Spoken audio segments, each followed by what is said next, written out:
So for this project, I'm attempting to make some crumpets, as I will be going to England, and I feel like on every TV show where they're in London or something, they're always talking about crumpets, and I'm like, I want to know what the hype's all about. So I Googled stuff about it, and I came across this woman who had lived in England for 7 years, and when she first went there, she was like, they're not even that good, they're really bland and stuff. But she said homemade crumpets are a totally different story, and they're really, really good and way better, and they're easy to make. So I thought, why not give it a try? So basically what a crumpet is, I don't even know if I'm saying that right. Basically what a crumpet is that it is a mixture between like a pancake and an English muffin. The first mention of an English crumpet was by a Bible translator named John Wycliffe. I'm not sure if I said that right, I'm sorry. And he called them the crumpet cake. Ever since then, it's evolved with, it was thinner and flatter, but they think in the Victorian era is when they added yeast to it, and it became more of an English muffin, so now it's just kind of a mixture between the two, and I guess they just keep getting better and better because everyone loves them. Basically why I chose this recipe is it had the least amount of ingredients. Yes, I went to the grocery store by myself, and that's why I chose this recipe, because I was gonna have to go by myself. So basically, all you need is sugar, salt, which I already had, all-purpose flour, baking soda, and active dry yeast, and a pan to put it all in. So yeah, let's just get right into it. So for this first step, it's kind of a two-parter, but I have all the ingredients laid out. So for this first step, you need to take 2 cups of warm milk and put that in a bowl. Then you take 1 tablespoon of yeast and put that in there. Then you take a teaspoon of sugar, put that in there as well. And then you basically just mix that. Okay, so it says when you're done stirring, I switched bowls because I didn't realize how little this was. So it says let this mixture sit for 10 minutes until it gets frothy, which I guess is when it bubbles up.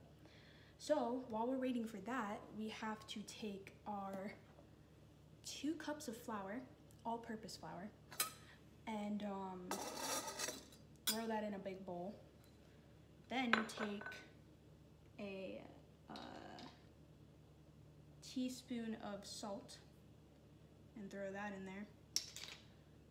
Truthfully, I don't really know if this is gonna go well, because when I was grocery shopping, it was a bit stressful because I don't really know specific products, because it just said flour or this, but I don't know, what if you need a specific kind and it's not gonna work? This mixture going on right here, I don't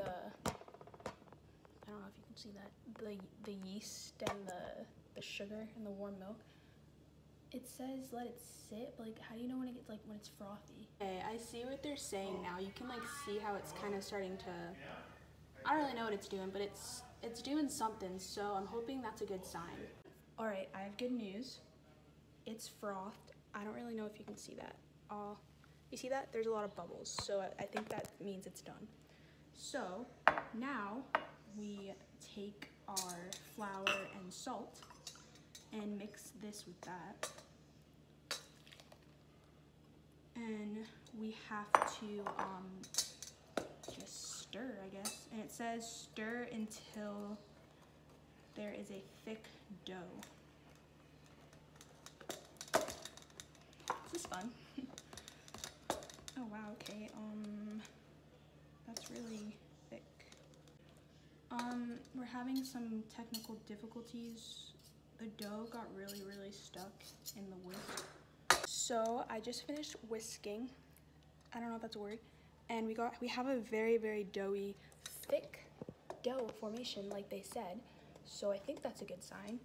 And it says now to take some plastic wrap and put it on top of the bowl and put it in a humid or hotter area and let that sit for an hour. and then I will read the next step after that. So far, I think everything is going as planned. I mean, the directions are really simple so far. I mean, we're only 2 steps in, so there's room for error, but I think we're on the right path. So we gotta wait an hour and we will see what happens. And just like that, we are back. So it's been an hour or so and the dough, I guess, is ready. So now we are going to take a warm cup of water and put some half a teaspoon of baking soda powder. And then you're just gonna take this and pour it into the dough. We're just gonna mix it. So instead of using a regular whisk, I'm gonna be using this electric one that I found in my pantry, just to make it go faster, and because the last time it got really like messy, so we're gonna give this a go.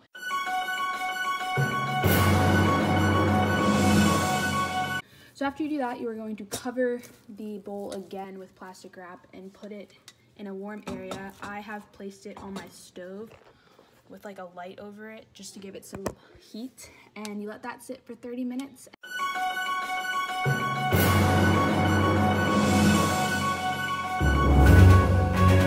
Okay, so they're a little doughy on top. Like, I don't think they're fully cooked on top, but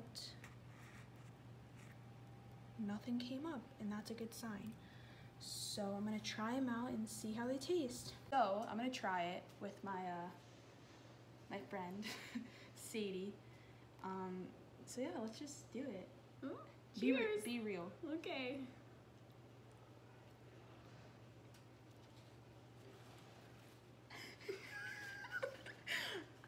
Oh my god, don't spit. Let's critique it. I think I could use some jam, and maybe it would be like sweet and salty. Yeah, okay, so usually this is served as like a breakfast thing. It's basically like an English muffin. You can serve it with butter, jam. It would be so good with like eggs and guac. Yes, I just don't think that the temperature thing, like there was no specific temperature, and that just really messed up the whole thing. Yeah, crumpets. Yeah. I would give it a 3 out of 10.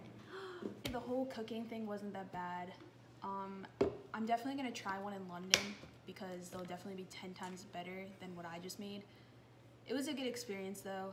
It's good to have some knowledge for when I'm living alone in a different country without my family cooking me dinner anymore.